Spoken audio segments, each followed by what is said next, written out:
Hi everyone, kamanghamanghang deal para sa isang napakagandang Pasko.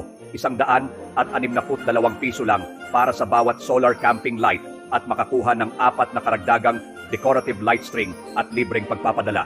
Ginamit ko ang ilaw na ito upang palamutihan ang aking bahay, pati na rin dalhin ito sa akin kapag nagcamping para sa paparating na holiday ng Pasko. Mag-charge ng 1 beses para sa 48 oras ng paggamit.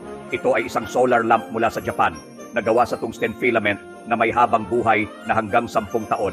Hindi tinatagusan ng tubig, lumalaban sa epekto, ganap na panatag ng walang takot sa sunog o pagsabog. Marangyang compact na disenyo, madaling i-install, angkop para sa anumang espasyo. Ang pagsasama ng solar energy ay nakakatulong sa iyong makatipid ng mga gastos. Huwag palampasin ang iyong pagkakataong makakuha ng 50% diskwento na may libreng pagpapadala sa loob lamang ng 2 araw. Mabilis na i-click ang order button sa ibaba.